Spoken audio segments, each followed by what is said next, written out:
ನಮಸ್ಕಾರ ಸ್ನೇಹಿತರೆ, ಎಲ್ಲರೂ ಹೇಗಿದ್ದೀರಾ? ಎಲ್ಲರೂ ಚೆನ್ನಾಗಿದ್ದೀರಾ ಅಂದ್ಕೊಂಡಿದ್ದೀನಿ. ನೋಡಿ ಸ್ನೇಹಿತರೆ, ಇದು ತೇಜು ಒಂದು ಮದುವೆಯ ಒಂದು ಸಿದ್ಧತೆ ಅಂತ ಹೇಳ್ಬೋದು. ನಮ್ಮ ಓನರ್ ಅಂಕಲ್ ಅವರ ಮಗಳವರ ಒಂದು ಮದುವೆಯ ಒಂದು ಸಿದ್ಧತೆ. ನಿನ್ನೆ ಎಲ್ಲ ಅರಿಶಿಣ ಶಾಸ್ತ್ರ ಇತ್ತು, ಹಾಗಾಗಿ ಎಲ್ಲ ಒಂದು ಸಿದ್ಧತೆಗಳು ನಡೀತಾ ಇದೆ. ಎಲ್ಲ ಅರಿಶಿಣ ನೀರೆಲ್ಲ ಹಾಕಿ ಪೂಜೆ ಪುರಸ್ಕಾರಗಳು, ಬಂಧು ಬಳಗ ಎಲ್ಲರೂ ಕೂಡ ಮನೆ ಬಂದಿದ್ದಾರೆ. ಹಾಗಾಗಿ ಅದು ನಡೀತಿರೋಂಥ ಒಂದು ಸಿದ್ಧತೆ.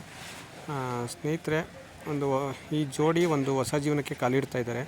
ಹಾಗಾಗಿ ಎಲ್ಲರೂ ಕೂಡ ಪ್ರತ್ಯಕ್ಷ ಅಥವಾ ಪರೋಕ್ಷವಾಗಿ ಎಲ್ಲರೂ ಇವ್ರ ಜೀವನ ಒಂದು ಒಳ್ಳೆಯದಾಗಿರಲಿ, ದೇವರ ಆಶೀರ್ವಾದ, ಆರೋಗ್ಯ, ಆಯಸ್ಸು, ಅಭಿವೃದ್ಧಿ, ಒಂದು ಹೊಸ ಜೀವನ ಖುಷಿಯಿಂದ ಇರಲಿ ಅಂತ ಎಲ್ಲರೂ ಕೂಡ ಹಾರೈಸೋಣ. ನೀವು ಕೂಡ ಹಾರೈಸಿ ಅಂತ ಕೇಳ್ಕೊತಾ ಇದ್ದೀನಿ. ಎಲ್ಲ ಒಂದು ಅರಿಶಿಣ ಶಾಸ್ತ್ರ ಆಗಿ ನಿನ್ನೆ ಎಲ್ಲ ಬಂಧು ಬಳಗ ಎಲ್ಲ ಬಂದಿದ್ದಾರೆ. ಬಂದು ಒಂದು ಸಿದ್ಧತೆಗಳು ನಡೀತಾ ಇದೆ. ಬಂದಂಥವರು ಮನೆಯಲ್ಲೇ ಹಾರೈಸ್ತಾ ಇದ್ದಾರೆ. ಈ ಥರ ಗೊತ್ತು, ಮದುವೆ ಅಂದರೆ ತುಂಬ ಸಡಗರ ಇರುತ್ತೆ. ಯಾಕೆಂದರೆ ಅದು ಎಸ್ಪೆಷಲಿ ಮನೆ ಹತ್ರನೇ ಇಟ್ಕೊಂಡಿದ್ರು. ಹಾಗಾಗಿ ಈಗ ಮನೆ ಹತ್ರ ಒಂದು ಮದುವೆಗಳು ನೋಡೋದು ತೀರಾ ವಿರಳ ಆಗಿಬಿಟ್ಟಿದೆ. ಅಂದರೆ ಎಲ್ಲ ಚೌಟ್ರಿ ಮತ್ತು ಪಾರ್ಟಿ ಹಾಲ್ಸ್ ಈ ಥರ ಇರೋದ್ರಿಂದ ಈಗ ಮನೆಗಳ ಹತ್ರ ಹಿಂದಿನ ಕಾಲದಲ್ಲಿ ಒಂದು ಸ್ವಲ್ಪ ವರ್ಷಗಳ ಹಿಂದೆ ಹೋದರೆ ನಮ್ಗೆ ಗೊತ್ತಾಗುತ್ತೆ ಒಂದು ಸಡಗರ ಯಾಕೆ ಇರ್ತಾಯಿತ್ತು. ಮನೆ ಹತ್ರ ಒಂದು ಚಪ್ಪರ ಹಾಕಿ ಅಲ್ಲೇ ಒಂದು ಎಲ್ಲ ಅರೇಂಜ್ಮೆಂಟ್ ಮಾಡಿ ತುಂಬ ಚೆನ್ನಾಗಿ ಮಾಡ್ತಾಯಿದ್ರು. ಬಟ್ ಇವಾಗ ಬೆರಳೆಣಿಕೆ ಅಷ್ಟೇ ಜನಗಳು ಮನೆ ಹತ್ರ ಒಂದು ಫಂಕ್ಷನ್ಗಳು ಇಟ್ಕೊತಾ ಇದ್ದಾರೆ. ನೋಡಿ, ಇದೆಲ್ಲ ಕೂಡ ಮಕ್ಕಳುಗಳೆಲ್ಲ ಒಂದು ಮದುವೆಯ ಸಡಗರನ ಡ್ಯಾನ್ಸ್ ಮುಖಾಂತರ ಎಲ್ಲ ಮಾಡ್ತಾಯಿದ್ದಾರೆ, ತುಂಬ ಓಡಾಡ್ತಾ ಇದ್ದಾರೆ. ಹಾಗಾಗಿ ಎಲ್ಲ ಸಿದ್ಧತೆಗಳು ನಡೀತಾ ಇದೆ. ಇನ್ನೇನು ಬೆಳಿಗ್ಗೆ ಆದರೆ ಮುಹೂರ್ತ ಇದೆ. ಹಾಗಾಗಿ ಅದು ಇವತ್ತು ಮುಹೂರ್ತ ಇತ್ತು. ಇದು ತಾಳಿ ಕಟ್ಟುವ ಶುಭಗಳು ಇತ್ತು. ಅಮೃತ ಗಡಿಗೆ ಸೆಂಟರ್ ಆಫ್ ದ ಅಟ್ರಾಕ್ಷನ್ ಹೆಣ್ಣು ಗಂಡು. ಆ ಒಂದು ಅಮೃತಗಳಿಗೆ ಏನು ಕಾಯ್ತಾ ಇದ್ರು ಎಲ್ಲರೂ ಕೂಡ ಅದು ಬಂದ್ಬಿಟ್ಟಿದೆ. ಈಗ ನೋಡಿ, ಅಲ್ಲಿ ಮಾಂಗಲ್ಯ ಧಾರಣೆ ಎಲ್ಲ ಆಗಿ ಒಂದು ಪೂಜೆ ಮಾಡಿಸ್ತಾರೆ ಪುರೋಹಿತರು. ಇಂತೂ ನವ ದಂಪತಿಗಳು ಹೊಸ ಜೀವನಕ್ಕೆ ಕಾಲಿಟ್ಟಿದ್ದಾರೆ.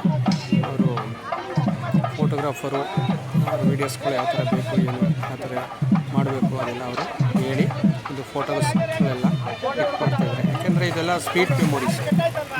ಈ ಒಂದು ಟೈಮ್ ಬಿಡ್ತು ಅಂದರೆ ಮತ್ತು ಈ ಸಮಯ ಲೈಫಲ್ಲಿ ಮತ್ತೆ ವಾಪಸ್ ಯಾರಿಗೂ ಬರಲ್ಲ.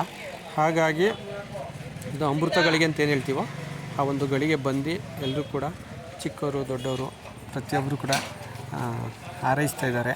ಹಾಗಾಗಿ ನೀವು ಕೂಡ ಪ್ರತ್ಯಕ್ಷವಾಗಿ ಪರೋಕ್ಷವಾಗಿ ಎಲ್ಲಿದ್ದರೂ ಕೂಡ ಈ ದಂಪತಿಗಳಿಗೆ ಶುಭವಾಗಲಿ ಅಂತ ಹಾರೈಸಬೇಕಾಗಿ ನಾನು ಕೂಡ ನಿಮ್ಮಲ್ಲಿ ಕೇಳ್ಕೊತಾ ಇದ್ದೀನಿ. ನೋಡಿ, ಎಲ್ಲ ಒಂದು ದಾರಿ ಮುಹೂರ್ತ ಎಲ್ಲ ಆಗಿದೆ. 9 ರಿಂದ 10 ಗಂಟೆ ಇತ್ತು. ಹಾಗಾಗಿ 10 ಗಂಟೆ ಸಮಯದಲ್ಲಿ ದಾರಿ ಮುಹೂರ್ತ ಎಲ್ಲ ಆಗಿ ಅದಾದ ನಂತರ ರಿಸೆಪ್ಷನ್ ಕೂಡ ಇತ್ತು. ರಿಸೆಪ್ಷನಲ್ಲಿ ಕೂಡ ಎಲ್ಲ ರೆಡಿಯಾಗಿ ಒಂದು ಸಕ್ಸಸ್ಫುಲ್ಲಾಗಿ ಒಂದು ಮದುವೆಯ ಸಮಾರಂಭ ಚೆನ್ನಾಗಿ ಕೂಡಿ ಬಂದಿದೆ. ಹಾಗೆ ಇದಕ್ಕೆ ಎಲ್ಲ ಕೂಡ ಸಪೋರ್ಟ್ ಮಾಡಿರೋರಿಗೆ ಪ್ರತಿಯೊಬ್ಬರು ಕೂಡ ನಾವು ಧನ್ಯವಾದ ಹೇಳಲೇಬೇಕು. ಏಕೆಂದರೆ ಒಂದು ಮದುವೆ ಕಾರ್ಯಕ್ರಮ ಅಂದರೆ ಗೊತ್ತಿರುತ್ತೆ, ಇದು ಒಬ್ಬರು ಇಬ್ಬರು 5 ಜನ 10 ಜನ ಸೇರ್ಕೊಂಡು ಮಾಡೋಂಥ ಫಂಕ್ಷನ್ ಅಲ್ಲ. ಇದಕ್ಕೆ ಸಾಕಷ್ಟು ಕೈಗಳು ಮತ್ತು ಸ್ನೇಹಿತರ ಬೆಂಬಲ ಎಲ್ಲ ಇದ್ದರೆ ಒಂದು ಯಾವುದೇ ಒಂದು ಕಾರ್ಯ ಆದರೂ ಸಕ್ಸಸ್ಫುಲ್ಲಾಗಿ ಬರುತ್ತೆ. ಎಸ್ಪೆಷಲಿ ಮದುವೆ ಅಂದರೆ ಗೊತ್ತಿರುತ್ತೆ ನಿಮಗೆ, ಎಷ್ಟು ಜನಗಳಿದ್ರೂ ಸಾಕಾಗಲ್ಲ.